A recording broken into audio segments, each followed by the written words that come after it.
I'm Bill and I use he, him. I'm Jen and I use she, her. And I'm Jackson, I use they, them. And yes, and we are joined by a very special guest. We've got Reannon, who's a CFMEU delegate. Hi, welcome. how are you going? Oh, thank you so much for having me. No, it's our pleasure. We're very excited to have you here. Yeah, we've been talking in the background, very excited. Have your ears been burning? Oh, yeah, I think they have actually. So we're very excited to have you on, you know, a CFMEU delegate and a woman. So it would be very, very interesting to have a chat with you, because we have reported on some of your struggles. And so it's good to have you on. So first off, can you tell us a little bit about yourself? You work in the construction industry? Yeah, I work in the construction industry. I'm a site delegate now for Lend-Lease out at Brisbane Airport, at the domestic airport. I've been a site delegate now for, I think, coming on to a year. And before that, I was a commercial cleaner in construction for 10 years. Oh, so is that how you got into construction? So I actually got into construction because my mum did the job. Before construction, I was a hairdresser. I did hairdressing for 9 years, and the industry just burnt me out. So my mum had done the job for a while. I knew it was, at the time I thought it was just about good money, but it was a really, really good chance for me to just get in and try something different. I think hairdressing burnt me out, like I said. So yeah.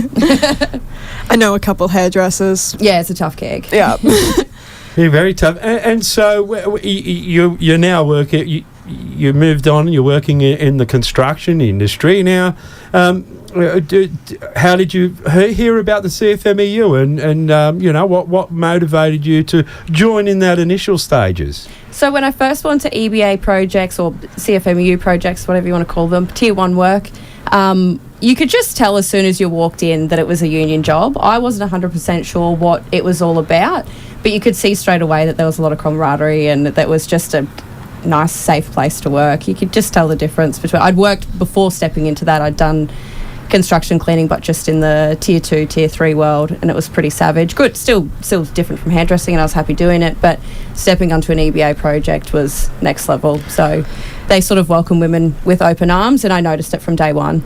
So there's a big difference between one job where the site there's not much union presence, and then totally different, you go into a different job and there's the union there.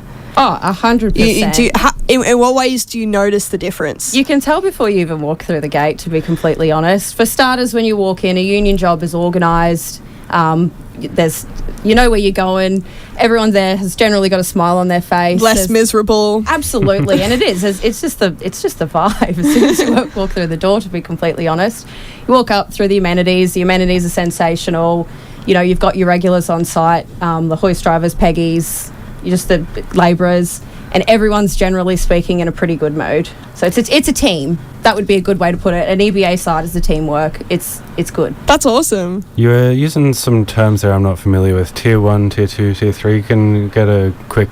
what does absolutely. That mean? So a Tier 1 project is a project that's over $50 million in Brisbane City. I'm assuming it's the same across the industry. And then I think a Tier 1 project is from, I think, $1 million.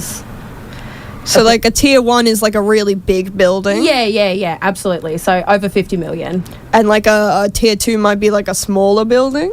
It just depends on, yeah, essentially. Okay, so it's basically a description of the size of the project. Yeah. And that has an impact on its unionisation. The total value of the project, yes. Okay. Yeah. Awesome. Thanks for teaching us about that. That's okay. Yeah. Great. No, thanks for that. And great question, because our listeners, we want to let them know about the different levels and different things that you work under. And so you came into this to a site. It had an EBA, and you're part of the union. How did you end up being the delegate? What was that journey about? To be honest, a lot of my passion and anger towards the system, I guess you could say, would come from hairdressing. Built up rage. Yeah, absolutely. I did what I was told to do at a really young age. I went and got a job. I worked my guts out. That wasn't enough, so I got a second job. I worked my guts out. That wasn't enough. I got a third job. every single time that I'd get ahead in hair, well, I say get ahead, but I'd get to the point where I think, all right, I need to, buckle down and try a bit harder or whatever. But sorry, there was no getting ahead is where I was going with that. Every time I left a salon that I'd work in, I left because I believed that I was worth more. And I know that sounds a bit ridiculous, but I was a kid when I first started, and I think that it's just such an easy industry to take advantage of young women. And there's no respect. There's not. And I think for myself, falling into hairdressing, I always say, like, if you're a boy at school and you're a bit of a rat bag and you're not too interested in going university, or that's not an option for you, because that's certainly me. University was never an option from where I came from. You become anything you wanted. If you're a bloke, you become a tiler or a plasterer or a painter or a form worker. You did whatever you want. If you're a female, I think you become a childcare worker, a nurse, or a hairdresser. And I picked hairdressing. So I worked in a couple of salons. When I finished my apprenticeship, I actually approached my boss because I was going through a really tough time, and I was on $600 a week before tax, and that was fully qualified as a hairdresser. And I felt so brave, and I said, I mustered up the courage to ask for a pay rise, and I asked for a 50 cents an hour pay rise, and she laughed in my face and said that it wasn't sustainable. So, I mean, it was $20 a week to her, would have been literally nothing, but to me it would have meant the world. I was a kid. Yeah, but you're asking for nothing. You weren't asking much at all, just for 50 cents. 50 cents, mate, above the minimum. I wasn't asking for the world. I can't say I'm surprised, though. Hairdressers, they pull in a fair bit, don't they? Especially when you're on that apprenticeship, yeah? It's like... Do you mean like value of what clients you're bringing through the door, or what you're getting paid? Well, with the amount of work you do when you're an apprentice. Oh, yeah. It's really exploitative. Absolutely, yeah. You're pumped. Let's get the apprentice to do it. Yeah, that's all. That's what it's all about, is working hard and fast. That's literally what it's about. And it's a shame because the industry is an art form, but of course productivity trumps art. So that just, it burnt me out. It wasn't the job that I left, it was the industry. So when I rolled into my last salon, the reason that I quit at my last salon, I made it. I worked up to a big city salon. That was it. It was a Redken flagship salon. We had training, blah, blah, blah. It was what you wanted to do. And I'd worked there for 2 years, and us girls, we were a solid team, and it was a fantastic work environment, but big shocker, the boss was a wanker. And, and he'd sit there all day, every day. He wasn't a hairdresser, keep that in mind. He'd type away on his computer, and we had a staff meeting one day. Every Friday we'd have to get there half an hour early, unpaid, mind you. And we had a toilet in the salon. And that was luxurious, okay? Like, that was amazing. And it was in his notes for the day what we were addressing about what the problems were in the salon. And one of them is that we were taking advantage of the fact that there was a toilet in the salon, and that we were to only use it on our time. So before work, on smoko, and post work. And I actually called my friend that afternoon. I said, mate, write me a resignation. I put up my boss's desk that afternoon. I was done. So then I rolled in construction. It was an amazing space. I saw the union speak up for people. Worked in the industry for a while. To be honest, it was a bit, I didn't know what it meant to get involved with the union. I didn't know how to get involved with the union apart from being a member. And again, I got to a point where I was really, really angry at work, and I was at my wit's end, and I thought, fuck it, I'm going to become the Delo. Nice! Hell yeah! Arose, really. That was it. I was looking for an out, and then that popped up, and I thought, well, I've got nothing left to lose. Let's give it a crack. And it's been nothing but good since then, to be honest. I love it. Yeah. Awesome. Yeah, that's it. I talk about here on the show that sometimes when you're looking for the delegate in your workplace... Yeah, but I know what Bill's going to say. Quite often you'll find them in the mirror. In the mirror. Yeah. He always says this. So you went about and you did that. Wonderful. And then, you mentioned toilets, and that's a good segue. Let's talk toilets. Oh, yeah. What are the chances? And so you became a delegate. You started talking to the other members about what's important to them, and you came up with, and important to you as well, but access to toilets for women in the construction industry. So you campaigned on that. Can you give us a bit of first off, how did that come about? So I think it's actually been a campaign that the union had been running for years and years and years now. So it was just a damn shame that it hadn't happened sooner. Of course, there's a lot of encouragement for women to join us on site and this, that and the other, but something as simple as not having a sanitary bin can be a bit of a deterrent. Where do you put it? in your pocket, in your handbag. Gross. Yeah, basically, like that, and I don't know if it's education on women in general or what it is, but I like to just the understanding of their response would be, oh well, there's a sanitary bin, there's one on site, and these projects are massive, man, like they're huge. So, and keep in mind that I'm talking about EBA jobs that would have accessibility to one sanitary bin. A lot of non-EBA jobs would certainly have one portaloo for the whole crowd. So that's there's a decent amount of workers who need to be using this sanitary bin. Absolutely. And there's only one. Absolutely. And of course, while we're encouraging people to come in and enjoy the space that we all enjoy, like something is bare minimum of not having to friggin' stick a used sanitary product in your backpack. I mean, what do they think happens to them? Do they think it just like evaporates? Yeah. Like where does it go? You tell me. And there's only one bin. Do they think we can teleport? Yeah. Apparently. So we campaigned, we like I said, we've been campaigning for years, but I think a little while ago we got the girls together and enough was enough. So we rallied up the women, we hit the streets and went out front of Parliament House and got a bit loud and got a bit proud. So it was really, really amazing. And finally I've been in the industry for 10 years and it's been the same conversation for 10 years and we finally got across the line. So it was absolutely sensational.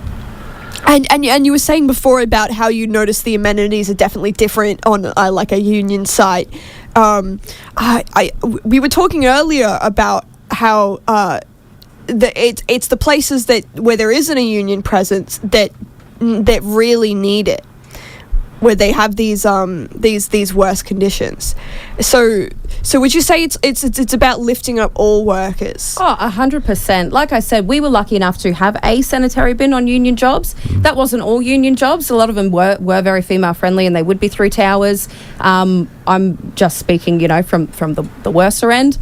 Stepping into the non-EBA world, like I said, what we fight for in the EBA world, it should just be bare minimum for everybody else. Absolutely. So we did already have that. Like I said, it could have been tightened, but now that it's in legislation that anywhere that there's a male present toilet, there must be a female toilet present, and it must have a combination locked on it because obviously in those environments as well, sometimes the boys don't. That's super respectful of women's spaces. And we want people to feel safe. Yeah, absolutely. It's more so just a cleanliness thing. Like that would be the big thing. And rolling over into, tier 1 work, we do have full-time site cleaners and amenity attendants on your non-EBA projects and non-union jobs. Sorry. The cleanliness and the maintenance of those areas as well, it's just not up to standard. So it's important to be able to lock the friggin' door, really, just to minimise the risk of a mess. Yeah, I've been on some building sites that, it's just, no. I'm not going there yet. Yeah, so... Yeah, I mean, it seems like such a simple thing, and I know that to everybody else, you think, just use what's there. But I mean, you go into a beautiful office, and a good example would be when we rallied out front of the office, out front of Parliament House, was across the road from 1 William Street, and I worked on that project the whole time. That's the one that's shaped like the... Tower of Power, mate. Yeah. And I worked in every single bathroom in that building, and they were sensational. They were beautiful. As a bathroom should be. Yeah, absolutely. I mean, if it's good enough for the Tower of Power, why isn't that good enough for the girls on site? Like, I don't see the problem. Well, the way that I look at it as a job site is it's essentially an office, but it moves. It's not a permanent fixture. And you can build a whole building. Just chuck a girl's toilet in, man. It's not that hard. It's not that hard. Yeah. And you think it would be obvious because it's in other industries, there are women's bathrooms. But in every industry, there are women's bathrooms. But in these male-dominated industries, they just want to forget about women. So I guess that makes the union even more important. Absolutely. Yeah, absolutely. And it's something that I think also is like the union's there to back it and drive it, but it's a cultural shift as well, having women on site, and that, of course, I can only speak positive to union in that space as well. But again, education about men and women working together in these male-dominant industries, so to speak. It's just about respect for one another, and I think that society has a long way to go in that anyway. So, but we're working on it. On that action, I've seen a little bit of the footage whilst I was doing a bit of research, and I wanted to ask you, like I've been really inspired when I've turned up to different rallies and things like that. But for you, turning up to that rally with all those women there that are from your industry in your union, can you talk? I want to hear about how that made you feel. Oh, it brings a tear to my eye, to be honest. I just think it's beautiful. Like I said, I think women have sort of been put on the back burner for a long time across all industries. Damn right. I really don't focus a lot of the negativity around women in construction. I think it's women at work, full stop. I've worked in female-dominated industries, and they're all dog shit. That's it. I mean, childcare workers, hairdressers, it's atrocious. Every one of them. So that's the truth. Yeah, honestly, it did. I know the girls were a bit nervous that we might not have the numbers, but I said to one of them, a room full of angry women is a lot more scary than 1,000 men. So getting them all together, it was probably one of the loudest rallies I've ever been to. And the women want to be heard, whether it's about toilets, whether about this or that. We never have been. So give them an inch and they'll take them a mile. And so they should. Like, we should rally once a week, if you ask me. and then like halfway through the rally, now was it Grace Yes. and Stephen Miles turned up. Now, Stephen just looked quite awkward there.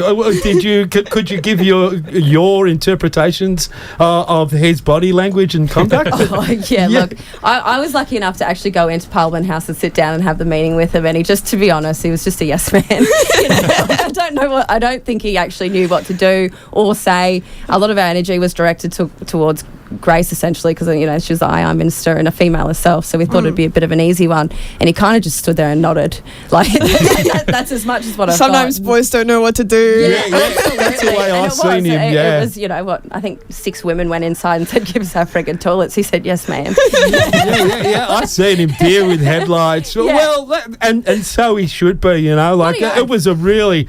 I was very, very impressed with the vision, and we reported on it as well. It made a really, really powerful statement. Did it feel like that on the ground? It did, and I think it gave the girls a bit of, I don't know, bit of wind under their wings, or I don't know what you'd say. It feels good. Yeah, to get a win. The girls felt empowered, to put it simply, and I think it was, the scary CFMEU is big angry men, but there's some big angry women in there too. So it was nice to have our moment, and it was a little bit taboo on site. The boys were a little bit upset that they didn't get to come with us, and we just sort of said they to them, can suck it. Yeah, you get everything. So wow, this is our one, and they were super respectful about it. Once we got the message across, and once we got it across board, everyone was stoked for us, and it was what a win. It was a freaking 20-year long battle for something that's so simple. I get it from your male co-workers and that, because they want to be there in solidarity. They just like to yell. But then sometimes, I think you did the right thing, and just really powerful vision. All those women union are standing together as a collective. That's it, and I think the whole crux of it was we didn't want the men to dilute the women, that's the only thing. That's all it was. We just wanted the women to be heard, and that and it worked. I mean, it worked. It wasn't the first time we'd rallied over this.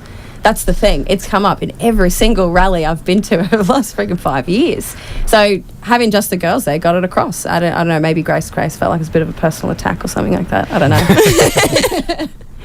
Right. Well, it worked. Yeah. Now, CFMEU have been in the media a little bit of late. Now, only positive here on Workers' Power, I can tell you. But we've heard about. I've heard that is the CFMEU misogynist union. Oh yeah, you hear that a lot. Yeah, I take it with a grain of salt. What have you got to say about that? I mean, look, I'm living proof. I'm a female here. I was the second female delegate in Queensland. Ever, which is really cool. The lady who did it has started before me, a year before me. She's been in it for a long time, and she's been nothing but supported by the union. When I first started my journey with my delegate sort of space, I was very honest with them and said, like, I'm a bit, feel like I might be in over my head a little bit. And they said, you got a problem, give us a call, and we'll back you the whole way. And that's what they've done. So every single woman who works on a union job, I'm going to speak for all of them right now and say that they're happy. I could be wrong, but I don't think I am. So if the CFMEU is giving the women a voice in this industry, An attack on the CFMEU is attack on the women in the industry.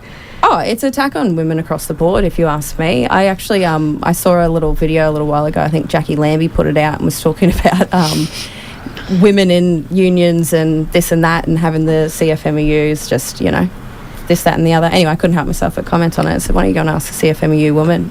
Yeah, it offended me hearing that. They won't like what they wouldn't like the answer.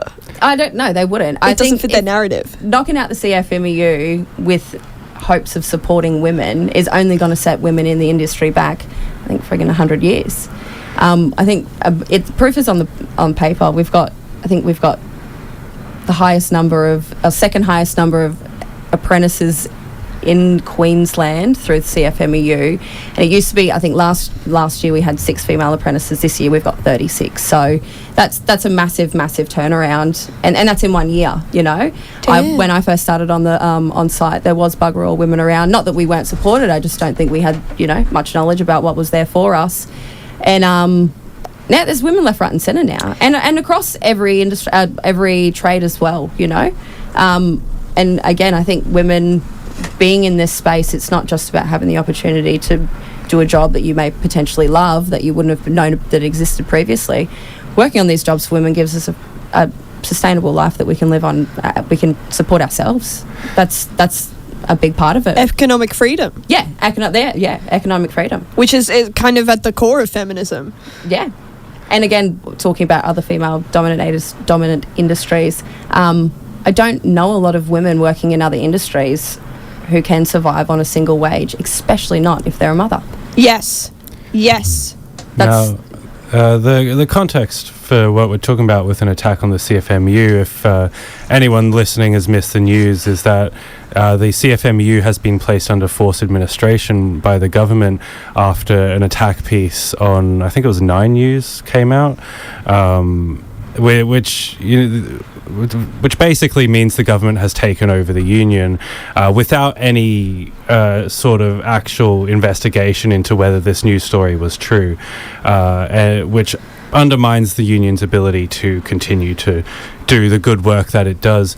How has this affected your workplace? To be fair, my workplace is safe as houses at the moment. Not too much has happened in the day-to-day for a delegate. I think our organisers, have their hands tied.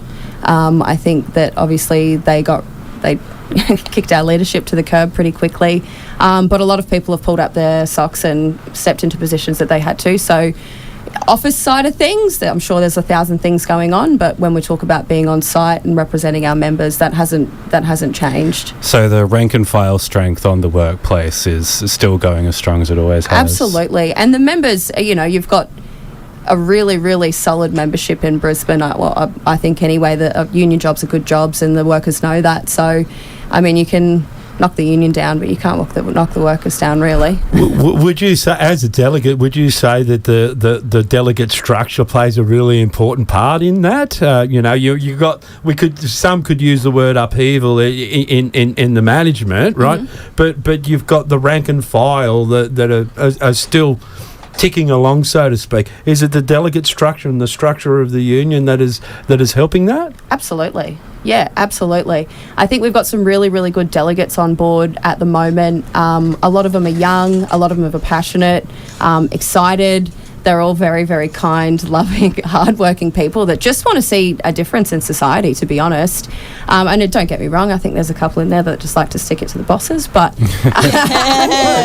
they're great unionists too. Oh, they're very high up here in the echelons of workers' power. Yeah. But everybody knows the task that's at hand, and that's just look after the membership. And all the delegates are up for the task, if you ask me. Everyone knows what we've got coming up over the next few years. Everyone knows what we need to do, and it's what we were doing anyway. The scariness and the thuggishness of the CFMEU is that we hold people accountable for doing what's right and what's on paper. That's the problem. There's rules written on a piece of paper, and we make sure that the rules are followed. I think part of the scariness is just how big it is as well. How many bodies are in the CFMEU. Yeah, it's huge. I think that that's a massive part of it. I don't think that this was ever an attack on the CFMEU. I think it's an attack on the working class and hard-working people. They don't want, it sounds like a conspiracy, but like they don't want people knowing their value and their worth. That's the crux of it. I mean, it's great that we get paid for our services, but I'm telling you now, the bosses can't build shit without us. So it's having them understand, or having people understanding that skills outweigh money to the end. That like all these people with all this money and no skills. We're the ones with the skills. The money wouldn't exist if not for the labour that creates the money. That's exactly right. The money wouldn't mean anything if it wasn't for the labour that the money could buy. Oh, that's... If the big realisation for me, sorry to go off on my own thing, is when I realised that, like, if everyone just stopped working, there was nothing that they could do to stop us. Absolutely. Yeah. Absolutely. And I know it's scary, and I know it's this, and I know it's that, but one thing that talks is when production stops, and that's it. That's it. You stop working, they're going to have to do something. And they're like, oh my God, my bottom line. Yeah, absolutely. They can't. My profits. Yeah, absolutely. That's all. I don't know. That's how I see it anyway. One thing that we can talk that we haven't chatted with you about, yes, and you did mention in something you were talking about and using the word young. There's a lot of young workers within the CFMEU, and you're part of the CFMEU youth crew. Is that Yes, that's right? I am. Yeah. That's right. Look, it's really good to see that, the ETU have revitalised theirs, and I've seen some other unions, trying to work in that space. And RAFWU has got we get caucuses, and so we got young workers caucus that we're trying to build and things like that. So can you tell us about the CFME Youth Crew and what it's about? Because. Other than seeing a youth crew flag or maybe a shirt, I don't really know all that much. What could you tell us what it's about? Yeah. So I think, don't quote me on the time frames, but I think about 7 or 8 years ago, a couple of the youth that were coming through realised that we had a lot of older union officials and delegates and whatnot that had fought so hard for everything amazing that we had, and that the younger ones were not dropping the ball but didn't quite understand the fights that have been battled, really.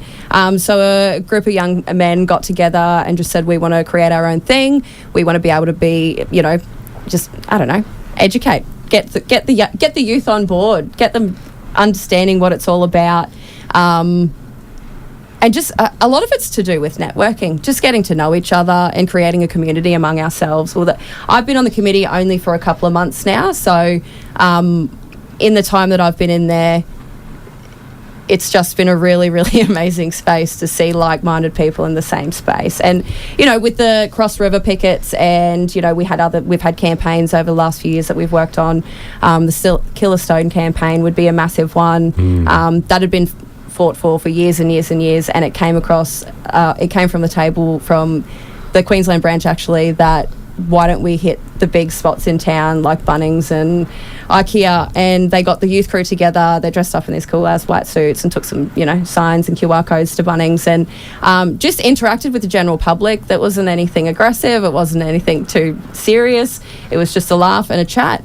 And we had incredible support from the community, actually, and we got it across the line. So we did Bunnings, I think, one weekend. The second weekend, we had plans to hit IKEA and might attend the next weekend, and we actually got a phone call saying, please don't bother, we're going to stop selling the products. So what a massive, massive win, and that come from the youth. That's incredible, That Killer Stone, is that type of kitchen counter stuff that if you inhale it gives you silicosis. Yeah. It's like a kind of similar to asbestos, and that it's a thing that they know is dangerous, but it took them a while to outlaw it. Oh, absolutely. And again, I don't know the dates and the stats and stuff, but basically, like the Caesar Stone, I think it was, they'd been selling it for years and years and years, and they knew this. It was the same as exactly the same as asbestos. They knew for a long time, for a really, really long time, that it could lead to deaths. It does lead to death. It does lead to death. Yeah, but they kept but they didn't Like, they hold off as long as they possibly can to get rid of it. 100%. And of course, it takes a group of angry people to get together to be heard. Yeah, there's a bit of the theme with I know we've only talked about 2 major campaigns, but both of them, you've gone out there and you've hit the streets. We love that here at Workers' Power. Can you talk about how empowering that felt and whether you think that it works? Oh, I think it absolutely works. You can't argue with angry people because 9 times out of 10 they're going to be right. We all know at the moment, like, there's housing crisis, work crisis, people are living on streets, like it's, and there's big fat cats sitting in tops of towers with billions and billions of dollars. Like, everyone can see that the system is so askew at the moment. And I think we've got younger people coming in and everyone's blaming the youth for not wanting to work. I think they're not interested in joining this game of Monopoly that's been running for 100 years. The youth are very disillusioned. Look, to be honest, I can't blame them. We've already got hotels and houses. We've got all this set up, and we're asking them to start 3/4 of the way through the game and with no money. Yeah. They don't get the education for free like they did in the past. They don't have the opportunity to buy houses and land and this and that. I think a lot of younger ones are going to come into working and be blown away that working a full-time job isn't enough to survive. So I don't think it's just construction workers. I think moving forward, you're going to see angrier and angrier people hitting the streets across the board. Once upon a time, for construction workers or in the building industry, as an apprentice, once you're finished, you're like these are workers my age, right? And so when they're in their early 20s and things like that, a lot of them, right? There's a lot of them, and now they're the boomers that we're fighting against now. But anyhow, right? A lot of them were go buy that block of land. When you finish your apprenticeship, you'll be able to build your house on it, and that a lot of them did. It used That's to be not the case anymore. It used to be a really a path to affluence in being in the building industry if you made a few right decisions. But what I was getting at, it's not there for apprentices now. You know, you can't go buy that cheaper block of land anymore and sit and build it yourself. It doesn't work like that anymore, does it? Absolutely not. And the blocks are getting smaller. The houses, they're disposable. You know, the houses that are being built these days, these poor kids that if they do get lucky enough to buy $1 million property on a 300 square metre block, it's probably going to blow away in 20 years because it's made out of pine. Yeah. And it's going to flood. It's such a different game, you know. If you're building it in Brisbane. Game. Yes. The floods. Yeah. You know what I mean? Like the environmental natural disasters that are coming, and you know what I mean? Like the coastline's going to be underwater. Anyway, aside from sea levels, this is relevant, I swear. So this youth caucus is important to ensure that there's people fighting for the generations to come, right? Because we've Absolutely. had the generations before who've won all this stuff for now, but the generations to come that aren't there yet, there's got to be something for them. And we already have like I've heard the CFMEU talking about this whole heat stress thing. And you were explaining to me that sometimes these buildings are basically ovens. Yeah, absolutely. So if you're working on a high rise, you have to keep in mind that these high rises and buildings that are built these days are designed to have aircon on. And while they're being built, that aircon doesn't get switched on until the building's being commissioned. So, you know, for 3 years, you're literally working in a box with closed windows. Glass. Yeah, and then goes task specific. People are either fucking carrying this or building that. Physical or doing exertion. all day, every day. On those hot and humid days, there's no flow. There's this, there's that. It's awful. So you're being microwaved. Yeah, absolutely. And that can lead to serious health impacts. Yeah, 100%. Yeah, we could have some much better heat stress laws here in Queensland, I can tell you. And I do know the one to aim towards, or the thing that I look towards, and my union looks towards, is actually the CFMEU Vic Tasmania. What they put into their agreements, they've actually got but it's a bit of a different, it's a different state, so there's different laws and things like that. Is it like water breaks? Yeah, we've water got a heat stations? we've got a heat an inclement weather policy, which covers wet weather and hot weather.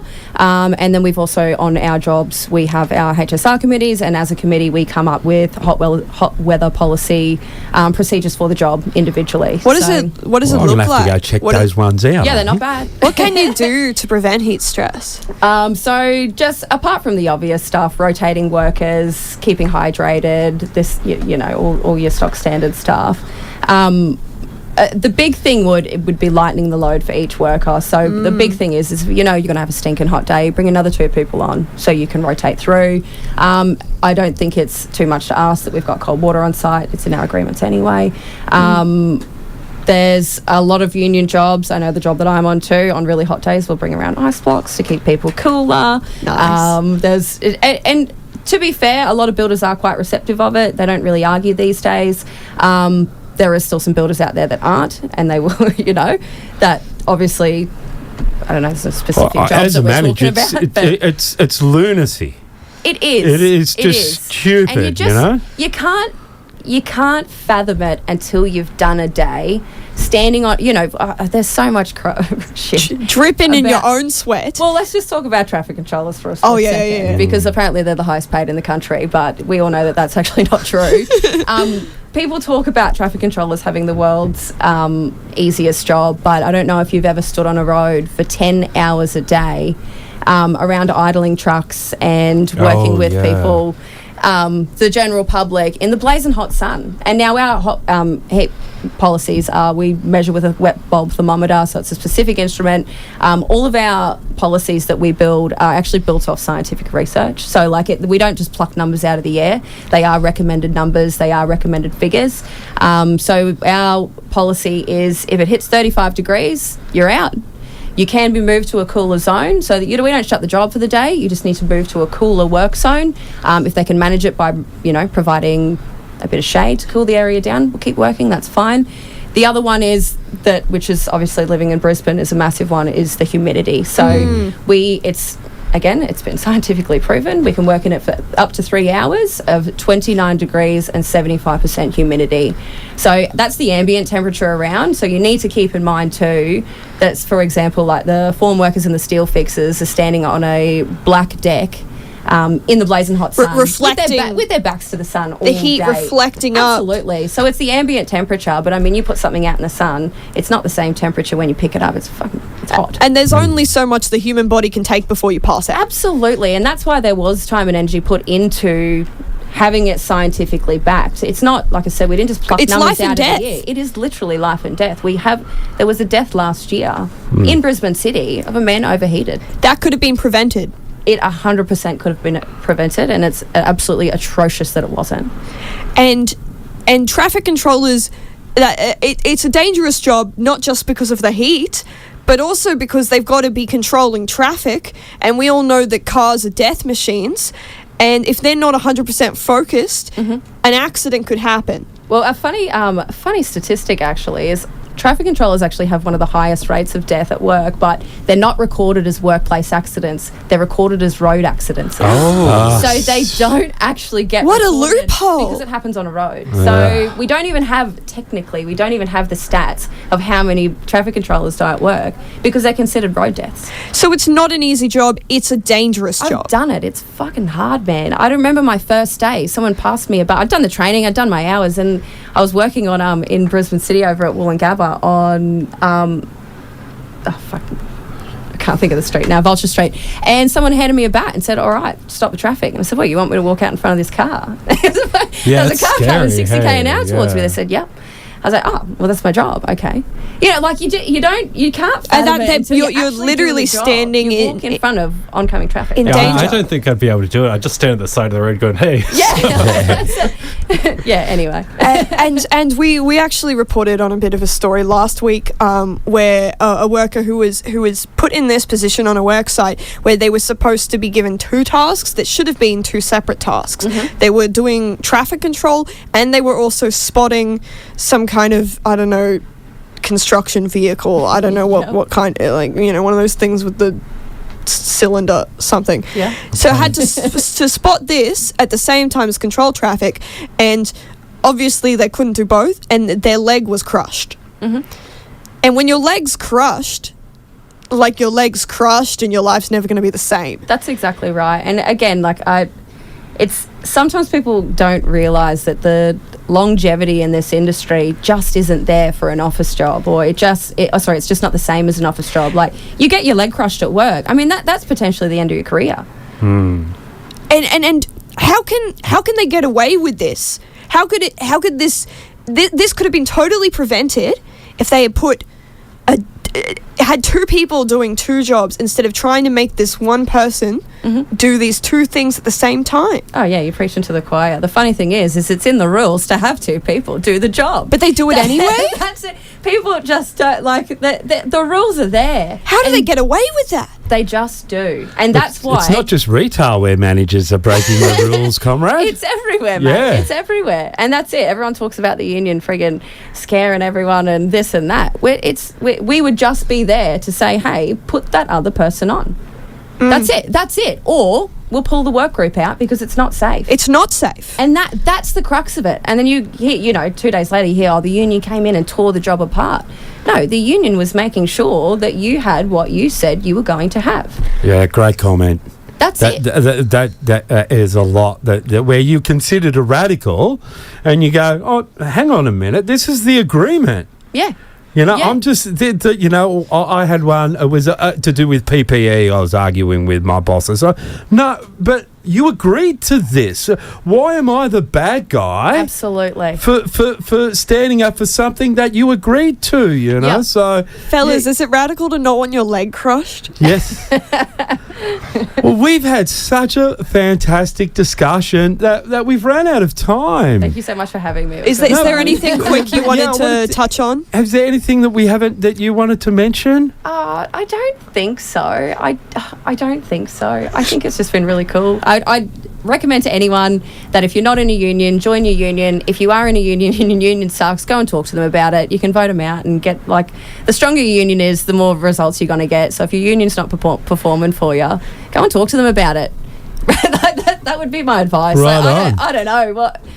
Join your union. Well, thank you so much. Look, it's been great to have you on, and a great discussion and really organic and from the heart. So that's what we want, Thank you so much. It was so nice thank you. being here. And look, I'd if we don't have you on before, we will. I'd like to extend an invitation for you to come on to our March 8th episode, which will be that's March 8th is International Working Women's Day. That's when I get to sit in the big chair. Yeah, and I just interview women all day. We'll be out, and there'll be we hopefully we'll have Claudia from the AFULE, who's awesome. There've been similar struggles to yourselves trying to get toilets. Mm-hmm. So if we don't have you on before, then we'd love to have you on. I'd love to come. As part of the International Working Women's Day. Awesome. So. Thank you so much for coming on. We love hearing about working class people getting out there and doing it for themselves. So keep up the great work. On you, mate. Thanks.